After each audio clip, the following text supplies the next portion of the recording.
వారి సంతానముతో మాట్లాడుతూ ఉన్నప్పుడు, మాట విననప్పుడు, తిరుగుబాటు చేసినప్పుడు, దూరమైనప్పుడు వాళ్ళతో మాట్లాడినాడు. మనం చూస్తూ ఉన్నాం గ్రంథములో. మోషేతో మాట్లాడినాడు, అహరోన్తో మాట్లాడినాడు, తర్వాత యెహోషువతో మాట్లాడినాడు. న్యాయాధిపతుల గ్రంథం వచ్చిన తర్వాత దేవుడు దూతలను పంపినాడు మాట్లాడడానికి. న్యాయాధిపతుల దగ్గరికి ఎవరిని పంపినాడు? దూతలను పంపినాడు. దూతలు వచ్చి ఆ దెబోరాతో మాట్లాడినారు, అలాగే గిద్యోనుతో మాట్లాడినారు, తర్వాత సంసోను యొక్క తల్లిదండ్రులతో మాట్లాడినారు. దూతలు వచ్చి మాట్లాడినట్టు గ్రంథంలో రాయబడింది. ఈ నానా సమయములలో నానా విధములుగా ప్రవక్తల ద్వారా మన పితరులతో మాట్లాడిన దేవుడు ఈ దినముల అంతమందు అని రాయబడింది. ఈ దినముల అంతమందు కుమారుని ద్వారా మనతో మాట్లాడను అన్నాడు. కుమారుని ద్వారా మనతో మాట్లాడను అన్నాడు. అంటూ ఆయన ఆ కుమారుని సమస్తమునకు వారసునిగా నియమించెను అని రాయబడింది. ఆయన ఆ కుమారుని సమస్తానికి ఎట్లా నియమించినాడు? వారసునిగా నియమించెను అని రాయబడింది. ఇది వారసులు లేదా వారసుడు అనే మాట ఎప్పుడు ఉపయోగిస్తాం మనము? మన జీవితాలలో వారసుడు అనే మాట ఎప్పుడు ఉపయోగిస్తాము? లోక సంబంధంగా ఉపయోగిస్తుంటారు ఆ మాటను. లోక సంబంధంగా కుమారులు పుడితే వారసులు, కుమార్తెలు పుడితే వారసులు కారు అని.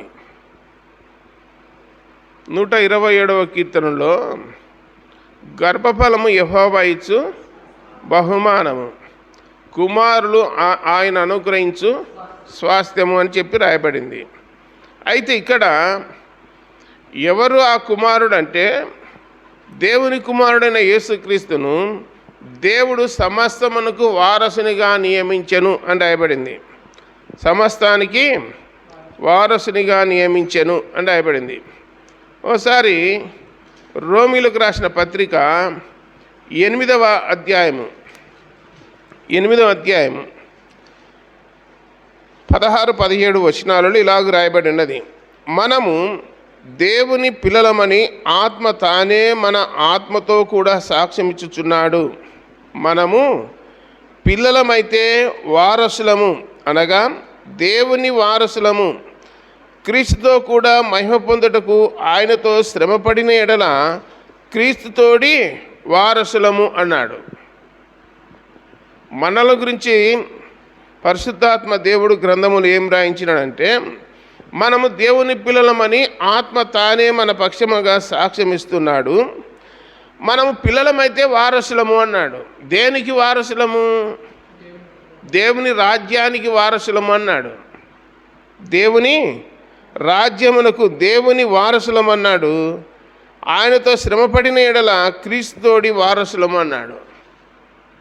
ఇవి ఎప్పుడు రాస్తారంటే, ఏదైనా ఇండ్లు కొన్నప్పుడు కానీ, పొలం కొన్నప్పుడు కానీ, దాంట్లో ఏమని రాస్తా అంటే, నాకు నా వారసులకు ఎలాంటి హక్కు అనుభవము లేదు, నీవు నీ వారసులు హక్కు అనుభవంతో అనుభవించకపోవచ్చు ఈ దినము నుండి అని చెప్పి రాస్తారు.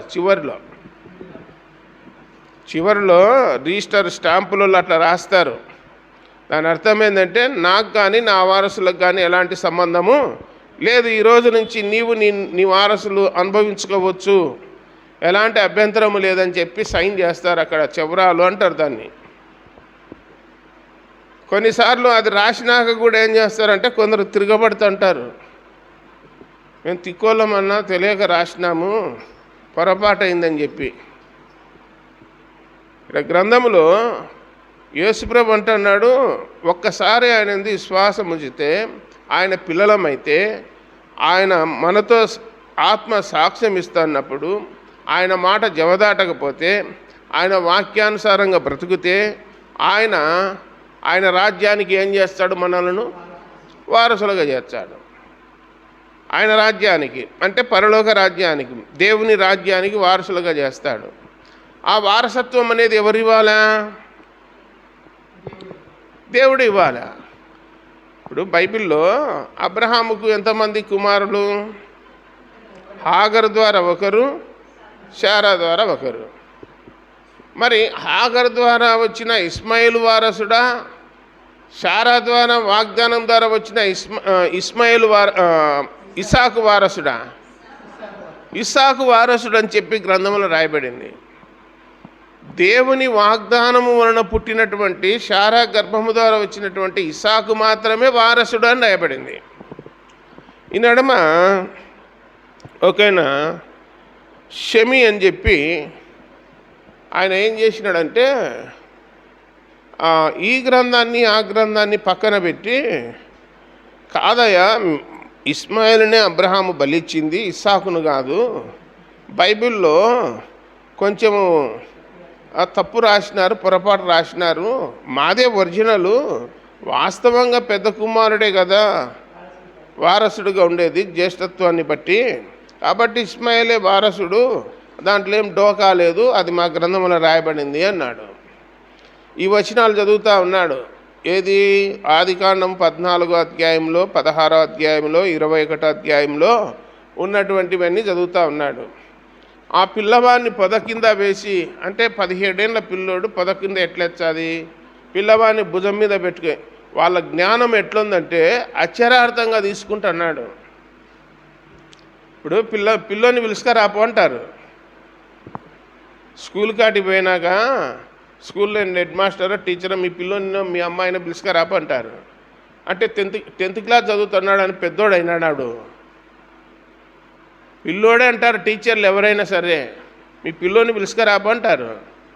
అంతేగాని మా 10th క్లాస్ చదువుతాను 15 ఏళ్ళు ఉన్నాయి కాబట్టి వాడిని సంకన పెట్టుకొని స్కూల్కి ఎత్తుకొని పోతారా? వీళ్ళు చెప్పే మాటలు అట్లున్నాయి. ఇస్మాయిల్ను దొలుకొని పోతుంటే 17 ఏళ్ళు ఉన్నాయి, కట్టెల మోపు నెత్తిన పెట్టుకొని పోయినాడు, ఇస్సాకు కాదు అంటున్నాడు. మా గ్రంథంలో అట్లా రాయబడింది. నేనేం చెప్తుందంటే బైబిలు అనేది, పరిశుద్ధ గ్రంథం అనేది దేవుని ఆత్మ ద్వారా రాయబడింది. మనుషులు తీసేయనీకి, మనుషులు కలపడానికి దేవునికి ఏమన్నా అవసరమా? ఏది ఉంటే అది చెప్పేచ్చాడు. ఇస్సాకు అయితే ఇస్సాకు, ఇస్మాయిల్ అయితే ఇస్మాయిల్, అందులో ఎలాంటి సందేహం ఉండదు. పైగా వాళ్ళ గ్రంథము క్రీస్తు శకము 600 సంవత్సరములో వచ్చింది. యేసుక్రీస్తు ఈ లోకానికి వచ్చి పరలోకానికి పోయినాక 600 సంవత్సరాలకు వాళ్ళ గ్రంథం వచ్చింది. ఇప్పుడు బైబిల్ ముందే పుట్టింది. యేసుప్రభు రాకముందే ఉంది ధర్మశాస్త్రము మోషే ద్వారా అనుగ్రహింపబడని చెప్పి గ్రంథంలో రాయబడింది. ఆదికాండము, నిర్గమాకాండము, లేవియాకాండము, సంఖ్యాకాండము, ద్వితీయోపదేశకాండము, 5 కాండాలను ఎవరు రాసినారంటే మోషే రాసినాడు. దేవుడు చెప్పింటే రాసినాడు. ఇంకా దేవుడు పొరపాటు చెప్తాడా? కింద ఈయనను పెట్టు, పైన ఆయనను పెట్టని. వీళ్ళేదో మధ్యాహ్నం కొన్ని వచనాలు తీసేసి కల్పించుకున్నారు, అది ఇది అని చెప్తున్నాడు. నీ గ్రంథం ఎప్పుడు పుట్టింది? బైబిల్ ఎప్పుడు పుట్టింది? బైబిల్లో నేడు దొంగిలించుకొని పోయి దాంట్లో రాసుకొని తమకు అనుకూలంగా రాసుకున్నారు. ఇట్లా రాసేవాళ్ళు లేరా? కబ్జా చేసేవాళ్ళు ఒకడున్నాడు నంద్యాలలో. రెవెన్యూ ముద్ర వేసేటువంటి షీళ్ళల్లో తయారు చేసుకొని, దొంగవి కూడా స్టాంపులు తయారు చేసుకొని ఒక 10 ఏళ్ళ కిందట ఫ్లాట్లల్లో అమ్మినారు. తీరా చూస్తే అవి 420 కేసు, అన్నీ డూప్లికేట్వి. ఆ ముద్రలు ఇల్లవి కాదు, ఆ సైన్లు సంతకాలు ఇల్లవి కాదు. తీసుకుపోయి పేపర్లు వేసి లోపలేసినారు.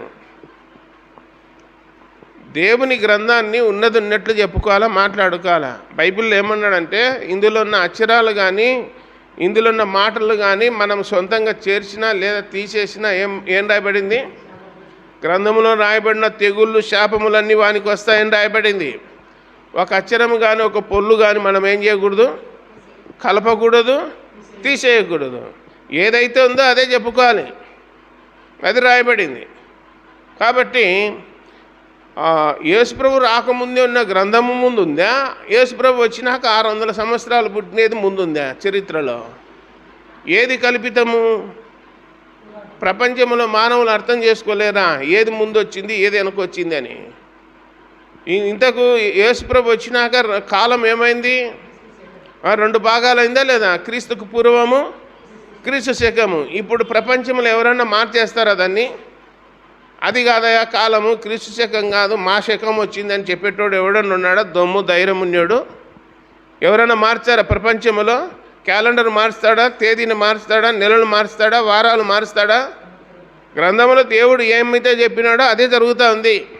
గ్రంథంలో ఏవైతే ప్రజలకు గుర్తుగా కళ్ళకు కనపనికి చరిత్రలో ఏవైతే ఉన్నాయో అవన్నీ రుజువులతో భూమి మీద కనపడుతున్నాయి కాబట్టే యేసుప్రభుని నమ్ముతున్నారు.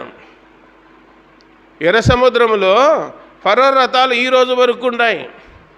నోవహు ఓడ ఈ రోజు వరకు అరావళి పర్వతం పైన ఈ రోజు వరకు కూడా ఉంది. అందులో ఉన్న చెక్క ఈ రోజు వరకు ఆ మట్టిలో బూడిపోయి అట్టనే ఉంది రాళ్ళల్లో.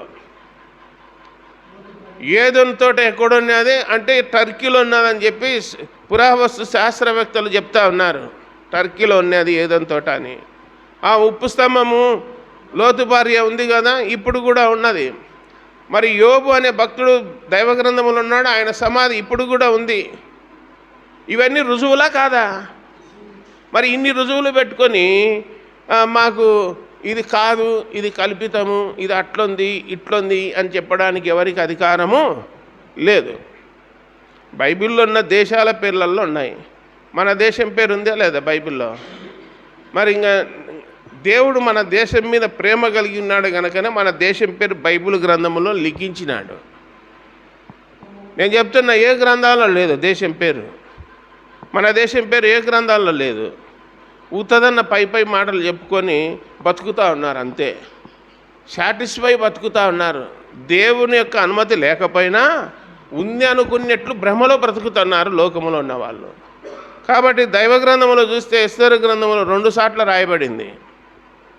1వ అధ్యాయం 1వ వచనం, 4వ అధ్యాయం 15వ వచనంలో రాయబడింది మన దేశం పేరు. కాబట్టి బైబిల్ గ్రంథంలో ఏ దేశాల పేర్లు అయితే ఉన్నాయో అవి నేటి వరకు భూమి మీద సజీవంగా కనపడతా ఉన్నాయి. ఐగుప్తు అనేది ఉందా లేదా బైబిల్లో? ఇప్పుడు లేదు. ప్రపంచంలో ఈజిప్టు, మనము సిరియా అనే పేరు వింటున్నాము. సిరియా దేశం ఉందా లేదా? రాజధాని డెమాస్కస్ అంటారు. యోర్దాను నది అనే పేరు బైబిల్లో ఉందా లేదా? అదే ఇప్పుడు జోర్దాను అని పిలుస్తూ ఉన్నారు. దైవగ్రంథములో ఫిలిస్తీన్ల దేశంలో గాజా పట్టణం అనేది ఉందా లేదా? ఇప్పుడు కూడా ఉంది గాజా పట్టణం పాలస్తీనాలో. మరి నైలు నది, ఐగుప్తు వరప్రసాదము నైలు నది. ఐగుప్తు దేశంలో, ఈజిప్ట్ దేశంలో నైలు నది ఉంది. అందులో బైబిల్లో ఉన్న నదులు, బైబిల్లో ఉన్న సముద్రాలు, బైబిల్లో ఉన్న దేశాలు, బైబిల్లో ఉన్న కొండలు, బైబిల్లో ఉన్న పర్వతాలు మొత్తము భూమి మీద ఉన్నాయి. దేవుడు ఏదైతే మెన్షన్ చేసినాడో అవన్నీ భూమి మీద ఉన్నాయి. ఇంకా నమ్మనికి ఏమైంది? మానవునికి ఏం నొప్పి అయింది? ఆధారాలు చూపించినప్పుడు, రుజువులు చూపించినప్పుడు, దైవగ్రంథములో వంశావళి చూపించి ఈ విధంగా జనరేషన్ వచ్చింది, పలానా సంవత్సరం ఇట్లా ఉన్నారు అని వివరంగా మొత్తం తేటగా రాయబడింది ఈ గ్రంథములో. తర్వాత రాజులు కావాలంటే రాజులను పెట్టినాడా లేదా దేవుడు? ఏ రాజు ఎన్ని సంవత్సరాలు పాలన చేసింది గ్రంథంలో లిఖించినాడా లేదా? కాబట్టి ఇవన్నీ ప్రమాణాలు ఉన్నాయి, రుజువులు ఉన్నాయి.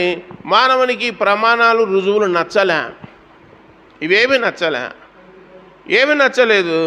ఏవైతే కల్పితంగా ఉంటాయో, ఏవైతే ఆశ్చర్యకరంగా ఉంటాయో, ఏవైతే కనపడకుండా ఉంటాయో, ఏవైతే అనుకూలంగా ఉంటాయో వాటిని నమ్ముతున్నాడు తప్ప నిజమైన దాన్ని నమ్మడం లేదు. దానికి కారణం ఏంటంటే యుగ సంబంధమైన దేవత వారి మనోనేత్రాలకు ఏం చేసింది? గుడితనం కలుగజేసింది. ఎవరయ్యా వారసులు అంటే యేసుప్రభుని నమ్ముకొని వెళ్ళే పరలోక రాజ్యానికి వారసులు. మేము కూడా వారసులం అంటే ఎట్లయితారు? ఇప్పుడు ఎర్ర సముద్రం దాటినాక ఇశ్రాయేల్ ప్రజలల్లో దాటిపోయినారు, మేము కూడా దాటొచ్చామన్నారు. ఫరో సైన్యం 600 రథాలు, శ్రేష్టమైన సైన్యము రథాలు వచ్చినాయి. ఎమ్మడి పన్నారు ఇశ్రాయేల్ ప్రజలను. నడి సముద్రంలోకి వచ్చినాక దేవుడు మోషేకు చెప్పినాడు, మోషే వాళ్ళు వచ్చన్నారు కదా, గ్రంథంలో రాయబడింది ఆశ్చర్యం తెలుసా మీకు? ఆడ మేఘము, సముద్రంలో మేఘము వీళ్ళకు చీకటిగా ఉంది, వీళ్ళ రథాలకు. ముందు పోయే ప్రజలకు వెలుగుగా ఉన్నాడు అగ్నిస్తంభంగా, వీళ్ళకు మేఘస్తంభంగా ఉండి చీకటి కలుగజేసినాడు ఐగుప్తు రథాలు సైన్యానికి. వీళ్ళకు అగ్నిస్తంభం ఉండి వీళ్ళను వెలుగులో నడిచిపెట్టేటట్లు దేవుడు చేసినాడు, అవతలొడ్డుకు చేరేటట్లు. వీళ్ళు చీకటిలో వచ్చినారు. ఒకటే గుర్తుపెట్టుకోండి, లోకములో ఉన్న వాళ్ళు మొత్తం టోటల్ ఏ టు జెడ్ మొత్తం యేసు ప్రభుని ఎరగని ప్రతివాడు చీకటిలో ఉన్నట్టే. ఐగుప్తు శ్రేష్టమైన సైన్యము చీకటిలో ఉండి ఎర్ర సముద్రంలో ఏమైపోయినారు? మునిగిపోయినారు. మునిగిపోయిన ఆనవాళ్ళు ఇప్పుడున్నాయి. కాబట్టి మేము కూడా వచ్చాం మీతో పాటు అంటే ఎట్లొచ్చారు? మీతో పాటు ఇప్పుడు అందరితో పాటు ఎట్లొచ్చారు? అందరు పోయేది ఒకే స్థలానికి వెళ్ళి నదులన్నీ పోయి ఎక్కడ కలుచున్నాయి? ఇవన్నీ నీ లాజిక్ లోకంలో చెల్లుతుందేమో కానీ దేవుని దగ్గర చెల్లదు. అది నీ లాజిక్ దేవుని దగ్గర చెల్లదు. ఒకవేళ మీరు పోతుంటే మీ కాళ్ళు పట్టుకొని వచ్చాములే అంటారు. ఏడుంటాయి నువ్వు పట్టుకొని? నీకు కాళ్ళు ఏడున్నాయి? ఆ సోషల్ మీడియాలో వండర్ అయితే ఉంటుంది. ఒకడు ఈచర్లో పనుకున్నాడు, దాదాపు ఒక 30-40 ఏళ్ళు ఉంటాయి అంతే. ఈచర్లో ప్రాణం పోతూ ఉంది, భార్య పక్కన కూర్చొని చూస్తూ ఉంది. పానము మనిషి ఆకారంలోనే నీడలాగా పోతూ ఉంది. కేకలేస్తుంది, ఆమె కేకలేస్తూ ఉంది. ఆ వాకిలి కానంటే అదెప్పతవా ఆత్మ వెళ్ళిపోయింది. ఆత్మ ఏ ఆకారంతో ఉంది? మనిషి ఆకారంతో ఉంది. అది ఈచర్లు అట్టనే ఉంది, డెడ్ బాడీ అంతే. లబోదిబో అంటే ఇంకెక్కడి నుంచి వచ్చేది ఆత్మ? పోయినాక మనిషిలో నుండి పక్కకు వెడిలిపోయినాక ఎక్కడి నుంచి వచ్చేది? రాదు. కాబట్టి దైవగ్రంథంలో మనం చూస్తూ ఉన్నాము, ఆ కుమారుణ్ణి వారసునిగా నియమించారంటే సమస్తమునకు వారసునిగా నియమించాను. పరలోకానికి, భూలోకానికి, కిందన్న పాతాల లోకానికి, మృతుల లోకానికి, సమస్త లోకాలకన్నిటికీ వారసుడు, అధికారి ఎవరంటే యేసుక్రీస్తు. అన్ని నామములకు పైనామము ఏ నామము? యేసుక్రీస్తు నామం. ప్రతివాని మోకాలు యేసునామం నొంగునట్లు ఆయన అత్యధికముగా హెచ్చించనని చెప్పి రాయబడి ఉన్నది. ఎవరు వారసుడు అంటే మనమేమనుకుంటున్నామంటే మగపిల్లడన్నా వారసుడు, బోడుగుండు కొడుతున్నాడు వారసుడు, తెలుసా మీకు? కాబట్టి ఎంత ముద్దుగా చేసుకుంటే, ఎంత గోముగా చేసుకుంటే అంత నష్టం చేస్తున్నారు లోకములో ఉన్న వారసులు. కానీ పరలోకపు వారసుడు అలాంటి పని చేసేవాడు కాదు. పరలోకం నుండి వచ్చిన వారసుడు ప్రాణం పెట్టినాడు మన కోసం, మనల్ని వారసులుగా చేయడానికి. తన్ను ఎందరు అంగీకరించురు అనగా తన నామమందు విశ్వాసం ఉంచు వారికి అందరికీ దేవుని పిల్లలగుటకు ఆయన అధికారము అనుగ్రహించానని చెప్పి రాయబడి ఉన్నది. కాబట్టి యేసుక్రీస్తును సమస్తానికి వారసునిగా నియమించినాడు అని రాయబడింది. వారసునిగా నియమించినాడు అని చెప్పి రాయబడి ఉన్నది. అలాగే 1వ అధ్యాయం 14వ వచనంలో, హెబ్రీయులకు రాసిన పత్రిక 1వ అధ్యాయం 14వ వచనంలో, వీరందరూ రక్షణ అను స్వాస్థ్యము పొందుబోవు వారికి పరిచారము చేయుటకై పంపబడిన సేవకులైన ఆత్మలు కారా అని చెప్పి తెలియజేస్తా ఉన్నాడు.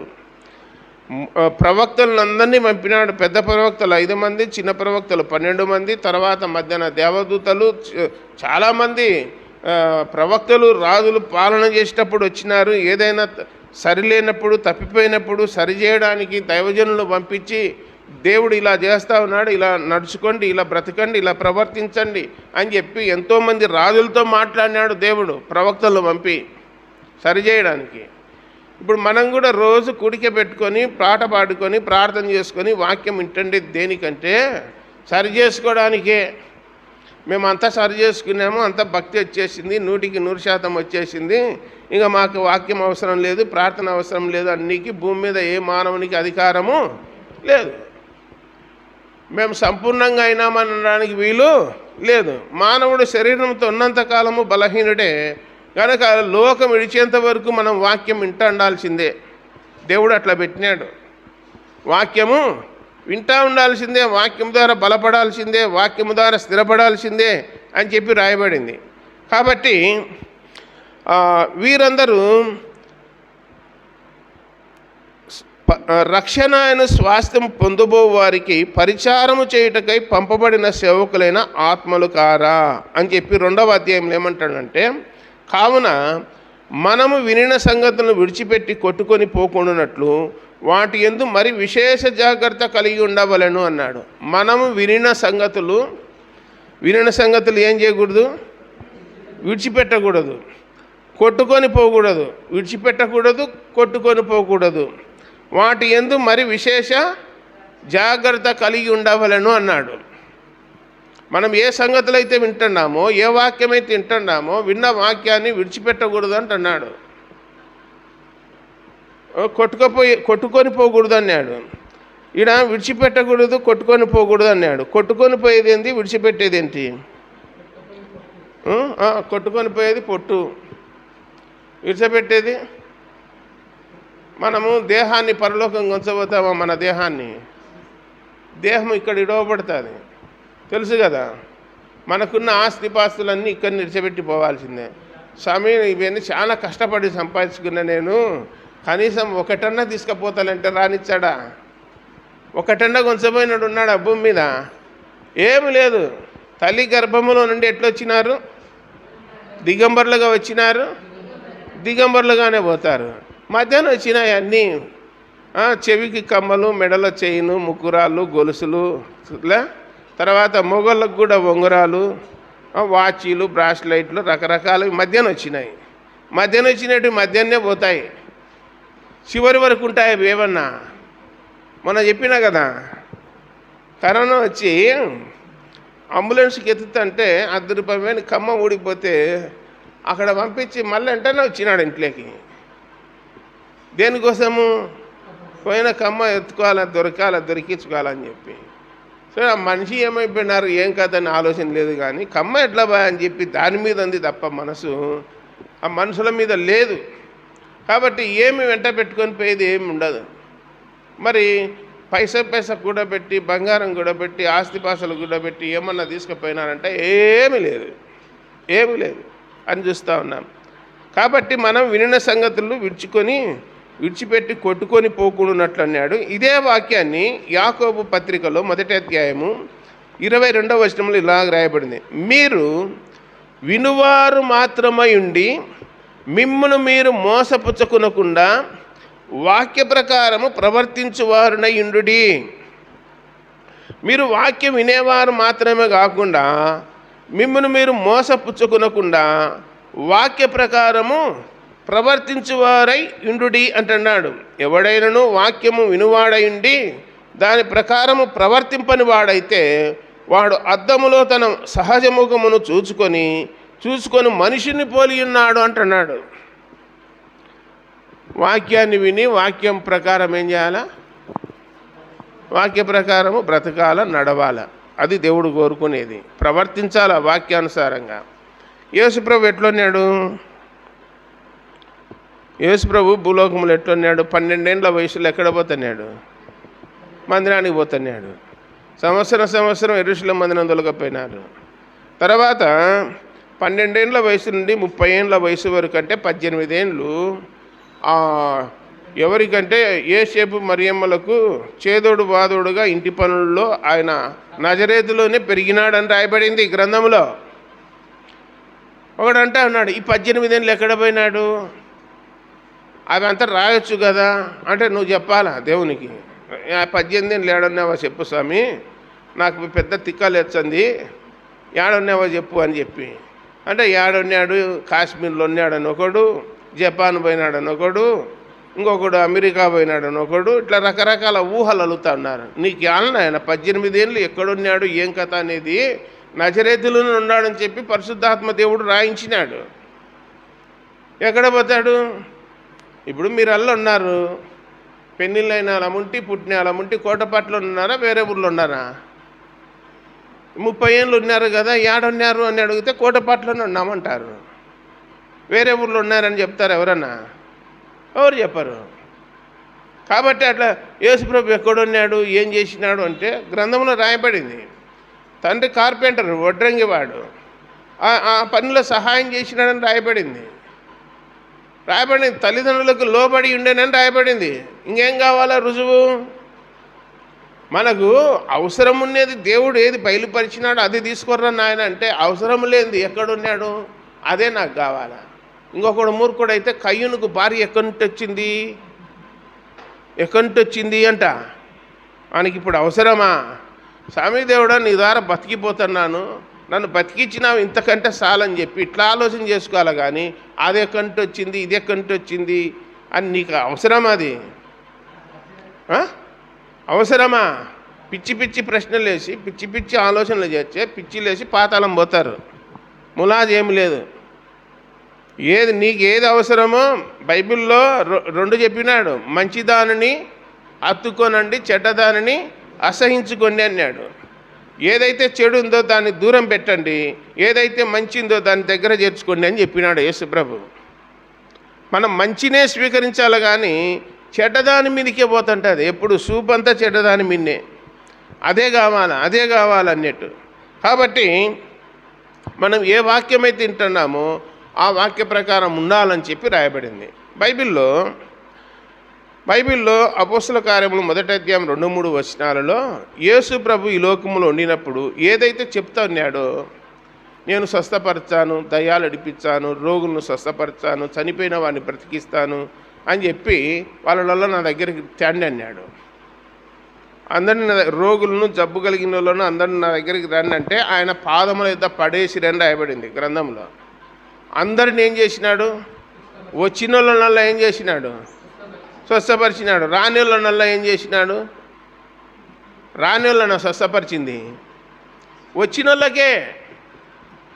ఇప్పుడు దేవుని పొలంలో పనిచేసిన వాళ్ళకే కూలి ఉంటుంది, కానీ పని చేయని వాళ్ళకి కూడా ఉంటుంది ఆ కూలి. ఎవరైతే పని చేస్తారో వాళ్ళకి ఏముంటుంది? కూలి ఉంటుంది. వచ్చిన వాళ్ళకే అందరినీ స్వస్థపరిచినాడు. రాని వాళ్ళను కాదు స్వస్థపరిచింది, వచ్చిన వాళ్ళను. బైబిల్లో చూస్తూ ఉన్నాం. ఆయన దైవత్వాన్ని కూడా రుజువు చేసినాడు. యేసుప్రభును మాటి గుచ్చి అడుగుతా అంటే కొన్ని సందర్భాల్లో చెప్పినాడు, నువ్వు ఎక్కడి నుంచి వచ్చినావు, మా మధ్యలో ఉన్నావు కదా, ఆ యేసేపు గాడ, మరియమ్మ గాదా, నీ సహోదరులు సహోదరులందరూ ఇక్కడ ఉన్నారు కదా, మరి నీ దేవుని కుమారుని చెప్పుకుంటున్నావే అని చెప్పి రకరకాల ప్రశ్నలు వేస్తే అప్పుడు ఆయన అన్నాడు, అబ్రహాము పుట్టక మునిపే ఉన్నాను అన్నాడు. గ్రంథంలో రాయబడింది భూమి పుట్టక మునిపే ఉన్నాడు. యేసుప్రభు ఎప్పుడున్నాడు? భూమి పుట్టక మునిపే ఉన్నాడని రాయబడింది. అబ్రహాము పుట్టక మునిపే ఉన్నాడని రాయబడింది. ఆది యందు ఉన్నవాడు, అన్నిటికంటే ముందుగా ఉన్నవాడు ఆయనే. ఆయన తర్వాత ఏది లేదు. ఆయన అన్నిటికంటే ముందుండేది. ఆయన కంటే ముందున్నాడు భూ ప్రపంచంలో ఎవరు లేరు. యేసుప్రభు కంటే ముందున్నాడు ఎవరు లేడు. మనమాలను ఏం చేస్తానంటే 2000 ఏళ్ళ కిందట వచ్చినాడన్న యేసుప్రభు చరిత్ర 2000 ఏళ్ళే. ఇంకా అవతల ఉన్నాడో లేదో మాకేం తెలుసు, ఎక్కడున్నాడో అని ఇట్లా మాట్లాడుతున్నారు. మనుషుల యొక్క జ్ఞానము వేరు, దేవుని జ్ఞానము వేరు. కాబట్టి గ్రంథాన్ని బాగా చదివితే జ్ఞానం వస్తుంది. బైబిల్ చదువుతూ ఉంటే ఏమొస్తుంది? జ్ఞానం వస్తుంది, తెలివి వస్తుంది, వివేకం వస్తుంది, బుద్ధి వస్తుంది, సంపదలు వచ్చాయి, ఐశ్వర్యం వచ్చాయి, అన్నీ వచ్చాయి, ఆరోగ్యం వస్తుంది. అన్నిటికీ వాక్యమే కారణం. నీవు ఏది కావాలన్నా, నీకు ఏ సమస్యకు పరిష్కారం కావాలన్నా వాక్యమే మూలమని రాయబడింది. వాక్యం దగ్గరికి వచ్చి అన్ని పరిష్కారం అవుతాయి. వాక్యానికి దూరం ఉంటే అన్ని పెండింగే. అన్ని సమస్యలే. నువ్వు వాక్యం చదువుతున్నావు అనుకో, ప్రతి సమస్యకు పరిష్కారము గ్రంథములో ఉంది. అట్లా పరిష్కారం చేసిన వాళ్ళు ఉన్నారా లేదా? బైబిల్లో మోషే ప్రజలకు న్యాయం తీర్చన్నాడా లేదా?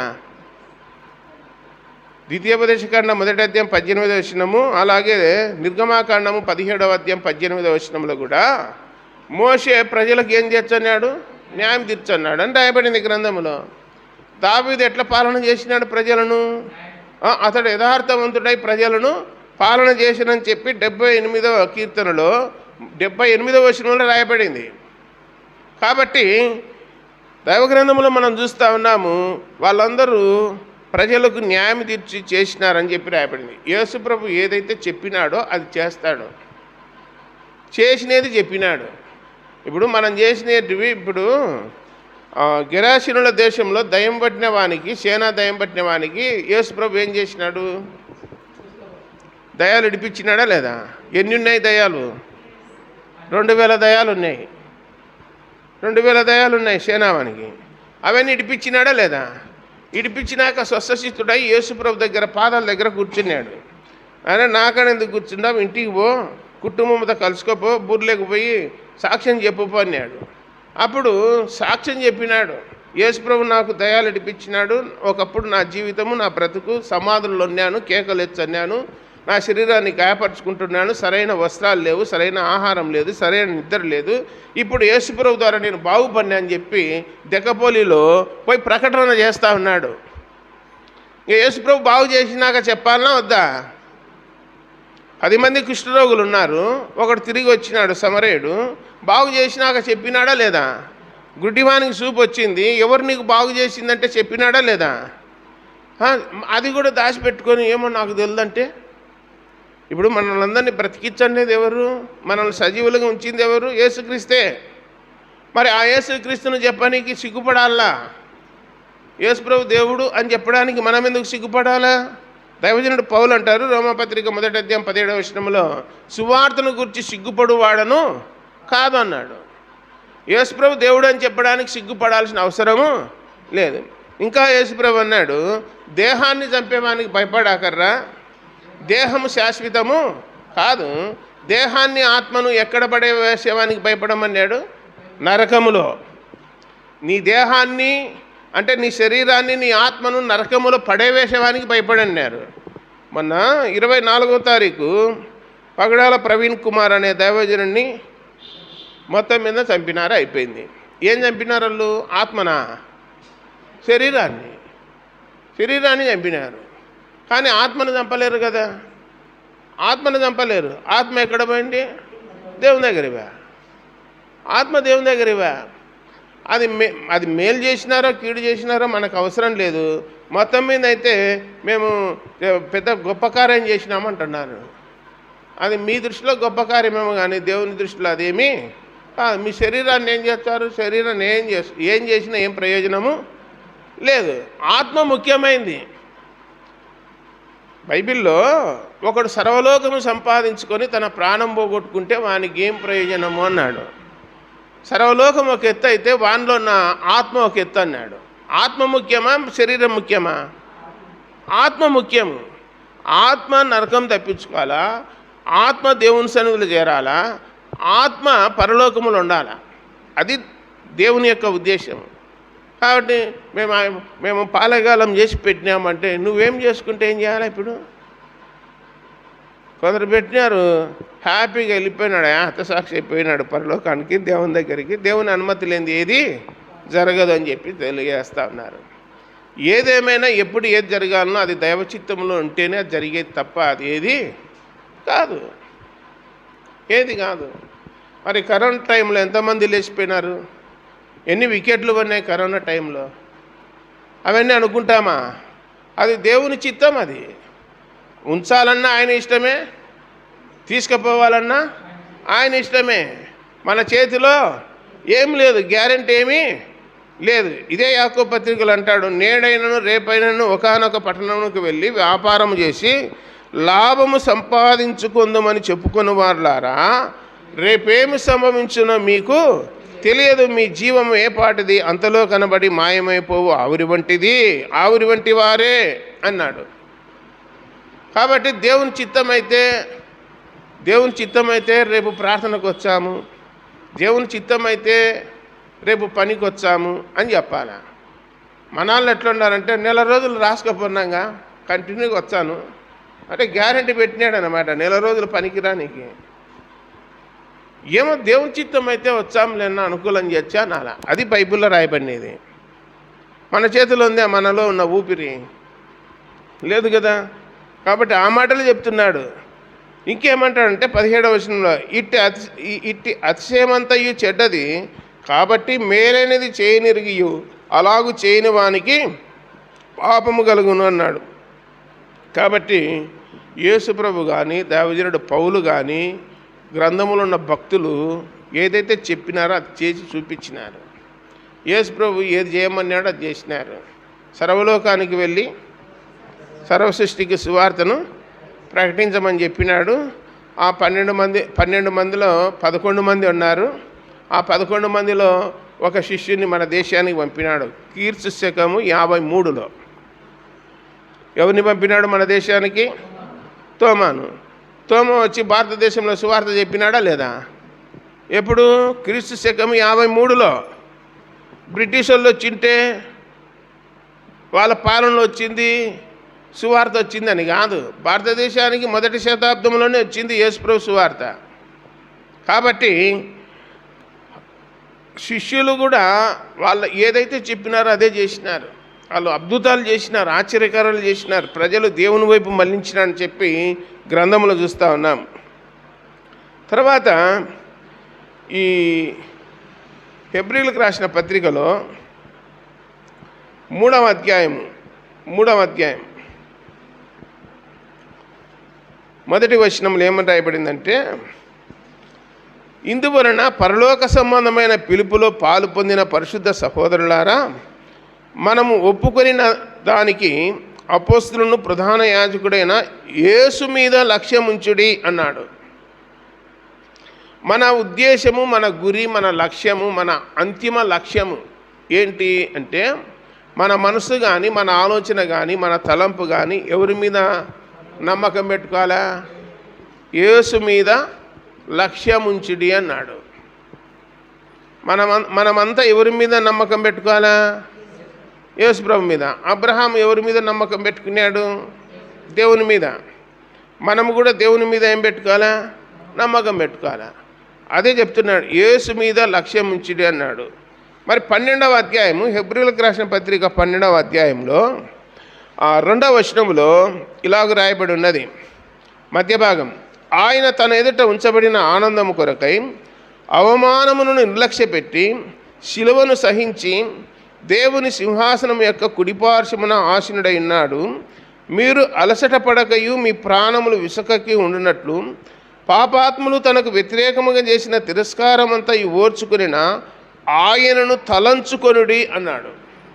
ఒకసారి మీకు శ్రమ వచ్చినా, బాధ వచ్చినా, దుఃఖం వచ్చినా, ఇబ్బంది వచ్చినా, సమస్య వచ్చినా, అనారోగ్యం వచ్చినా, ఏది కీడు వచ్చినా, ఏది వచ్చినా ఒకసారి యేసు ప్రభును జ్ఞాపకము చేసుకోండి అంటున్నాడు. ఒకసారి తలుసుకోండి అంటున్నాడు. ఎవరిని తలుసుకోవాలంట? నువ్వు ఏ పరిస్థితుల్లో ఉన్నా నువ్వు తలుసుకోవాల్సింది ఎవరిని? యేసుక్రీస్తును. యేసుక్రీస్తుని తలుసుకోండి అంటున్నారు.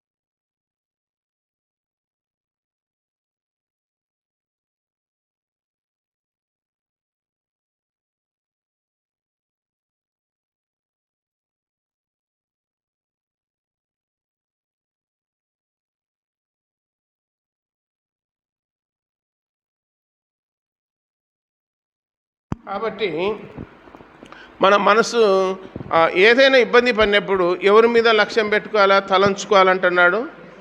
నన్ను తలుసుకోండి మనుషులు అంటున్నాడు. నిజమే కదా. పులిమద్దులో డేవిడ్ సార్ అని ఉండే, ఈరోజు టీ దానికి వచ్చింటే కూర్చొని మాట్లాడుతుంటే, అక్కడ ఆస్పరి పత్తికొండ దేవనకొండకి వెళ్ళి ఒక గ్రామంలో టీచర్గా వేసినారంట 1969లో వేసింటే వాళ్ళకు నీళ్ళు ఇవ్వరంట. బావికి పోతే నీళ్లు జెదకనియరంట. ఒక ఇంటికాడ ఘాట్పాట కూర్చోబెట్టి అన్నం పెట్టినారంట. ఇదే తినాల్సింది. నువ్వు టీచర్వి కావచ్చా? అవన్నీ మేము ఒప్పుకోము ఈ గ్రామంలో అన్నారంట. అబ్బా ఎంత పని చేస్తున్నారు అని చెప్పి ఆలోచన చేసి ఒకసారి ఒక నీళ్లు జీదకని పోయి లోతుగా ఉందన్నమాట బావి. వాళ్ళ బండలు వేసినారు. మధ్యాహ్న బిందె కడవన వేసి నీళ్లు చేదుకోవాలి. చేదకని కనిపోయి కాలు జారి లోపల పడిపోయింది. బావిలో పడిపోయింది. సుమారుగా 10-20 మంది ఆడోళ్ళు చుట్టుకున్నారు. ఎవరు పోకుండా ఆ నీళ్ళలోకి. ఇంకా మునుగుతా తేలుతుంది లోపల.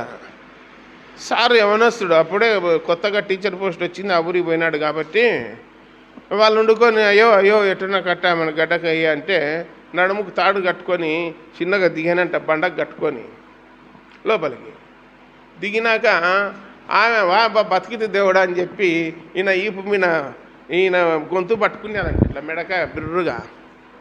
ఈ పట్టుకుందాం, ఇంకో చేత పట్టుకుందామంటే మొత్తలలో పాసి పట్టి జారిపోతుందంట చెయ్యి. దేవుడా నాయన ఇప్పుడే 6 నెలలు అయింది పెళ్ళయ్యి, భార్యకు దిక్కులేందవుతుంది స్వామి, నన్ను ఎట్టున గడ్డకి అన్నాడంట. అప్పుడు తలుసుకున్నాడు దేవుణ్ణి తలుసుకున్నాడు. అప్పుడు తలుసుకుంటే ఒక మొత్తం బిర్రుగా గట్టిగా ఉన్నది, బిర్రుగా పట్టుకున్నాడు. తర్వాత నడుము కొట్టుకునే తాడుతో చిన్నగా లాగిరంట పైకి అందరూ కలిసి. లాగితే అప్పుడు ఏం పర్వాలేదు నాయన, ఈ నీళ్ళు నన్ను తాగొచ్చు అంటున్నారంట. ఇంతకుముందు మిమ్మల్ని రానియలేదు, ఇప్పుడు తాగొచ్చు అన్నారంట. ఎందుకమ్మా అట్లా అంటున్నారు? వద్దులే, నీళ్ళు వద్దేమొద్దు, మీరే తాగరు. పొరపాటున ఆమె చచ్చిపోయింటే దయవై దాంట్లో ఉండేది, మేము అసలు నీళ్ళు తాగకపోదాము, అందరు తాగేటట్లుగా ప్రయోజనమైంది అని చెప్పినారంట. ఎట్లా ఎలాంటి గీతలు గీసుకొని ఎలాంటి పరిస్థితులు పెట్టుకున్నారో ఒకసారి ఆలోచన చేయండి. అది 69లో జరిగింది. ఇప్పుడు కూడా అలాంటి వాళ్ళు ఉన్నారా లేదా? మచ్చుగా ఉన్నారు. ఇంత నాగరికత వచ్చినా, ఇంత సంస్కృతి వచ్చినా, ఇంత సోషల్ మీడియా వచ్చినా, ఇంత డెవలప్ అయిపోయినా కానీ అలాంటి వాళ్ళు అలాంటి బుద్ధితోనే ఉన్నారు తప్ప, సంకుచితమైన బుద్ధితో ఉన్నారు తప్ప ధారాళమైన మనసు అనేది లేదు. అంతా మనుషులే కదా అనేది ఏం లేదు. నేను చెప్తున్నాను, ఆ పెద్ద కోటీశ్వరుడు యాక్సిడెంట్ అయి మెట్ట మీద పన్నాడు, హాస్పిటల్ ఎత్తినారు, రక్తం కావాలా, నాకు మావాని రక్తమే కావాలన్నాడు అనుకో హాస్పిటల్లో. నాకు డాక్టర్ కూడా మావాడే కావాలన్నాడు అనుకో, నీకు వాడే దొరుకుతాడా? వాని రక్తమే దొరుకుతుందా? రక్తం ఎవరిదైనా ఎక్కియాల్సిందే, ఎవరైనా సూది పొడసాల్సిందే హాస్పిటల్లో చేరినాక. నేను ఫలాన్నోన్నే, నేను వీరుణ్ణి అంటే వీడిని ఎత్తారా, ముత్తు సమాధికి ఎత్తారు అంటారు. నువ్వు బతకాలంటే ఆడ నువ్వు నీదేది ఇంకా అడ్డు రాకూడదు నువ్వు బతకనీకి. కాబట్టి ఇవన్నీ మానవునికి దేవుడు జ్ఞానము, వివేకము ఇవన్నీ ఇచ్చినా కానీ సైతాను ద్వారా డైవర్ట్ చేసుకొని నాశనం కొనుక్కొచ్చుకొని పాతాళమే వెళ్ళిపోయినారు. ఇప్పుడు బతికున్నామంటే దేవుని దయ. చెప్పిన కదా, నిన్న 6 దేశాల్లో సునామీ వచ్చింది, భూకంపం వచ్చింది. జపాన్లో, థాయిలాండ్లో, బ్యాంకాక్లో, మయన్మార్లో, తర్వాత లాస్ ఏంజల్స్లో, కాలిఫోర్నియాలో, ఇవన్నీ మొత్తం నీటిమయమైపోయి మునిగిపోయి కొట్టుకొని పోయి పెద్ద పెద్ద అపార్ట్మెంట్లలో కూలిపోయి భూకంపాలు వచ్చి 4 లైన్ రోడ్లు కూడా అన్నీ అడ్రస్ లేకుండా పోయినాయి. బర్మా రాజధాని మయన్మార్ పట్టణం మొత్తం డిమాలిష్ అయింది, ఏం లేదు. లక్షల మంది పోయినారు. ఇల్లు లేవు, పిల్లలు లేరు, ఎవరు లేరు. కాళ్ళు ఇరిగినోళ్ళు, చేతులు ఇరిగినోళ్ళు, తలకాయలు లేనోళ్ళు, కాళ్ళు లేనోళ్ళు, రకరకాల చెతగాత్రులు వేల మంది ఉన్నారు. ఏ హాస్పిటల్ చాలదు. ప్రకృతి కన్నెర్ర చేచ్చే, దేవుడు కన్నెర్ర చేచ్చే, మానవుడు ఏం చేస్తాడు? ఏం చేయలేడు. కాబట్టి అలాంటి వారందరి కోసం కూడా మనం ఏం చేయాలా? ప్రార్థన చేయాలా? ప్రార్థన చేయమనే చెప్పేది. ఏ ఒక్కరు నశించి నరకానికి వెళ్ళడం దేవునికి ఇష్టం లేదు. కాబట్టి ఇప్పుడు వాక్యము ద్వారా మాట్లాడుతున్నాడు దేవుడు. దేని ద్వారా? వాక్యము ద్వారా. యేసుప్రభు పరలోకానికి పోతూ యోహను సువార్త 17వ అధ్యాయంలో, నా తండ్రి నీవిచ్చిన వాక్యాన్ని వారి చేతికి ఇచ్చి ఉన్నాను, ఆ వాక్యమందు వారిని ప్రతిష్ఠ చేసి ఉన్నాను, నీ వాక్యమే సత్యం అని చెప్పినాడు.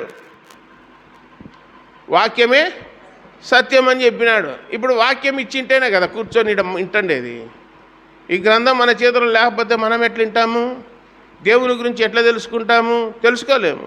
కాబట్టి వాక్యమైన దేవుడు కుమారుని ద్వారా మనతో మాట్లాడుతున్నాడు. ఆ కుమారుని సమస్తమునకు ఏం చేసినాడు? వారసునిగా నియమించినాడు. దేవుడి తలంపులన్నింటినీ దీవించునుగాక.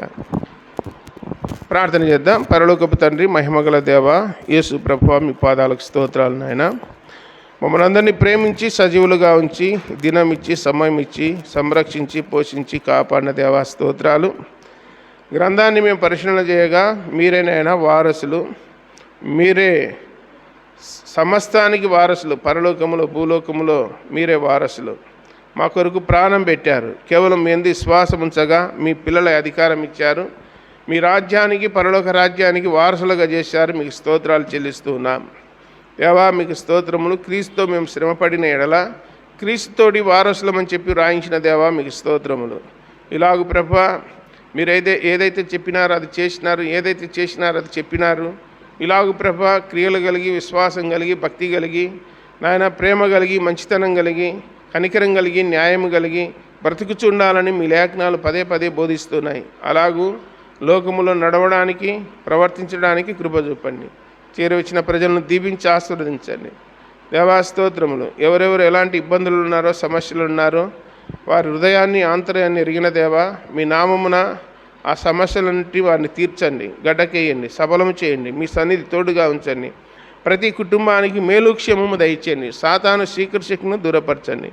మీ సన్నిధి మాతో ఉంచి సమస్త ఘనత, మహిమ, ప్రభావాలు పొందుదురని ప్రియరక్షకుడైన యేసుక్రీస్తు వారి ఘనమైన శ్రేష్టమైన నామమున స్తోత్రములు చెల్లించి బతిమాలి దీనులమై వేడుకొనుస్తున్నాము తండ్రి. ఆమేన్. అందరికీ వందనాలమ్మా. వందనాలు.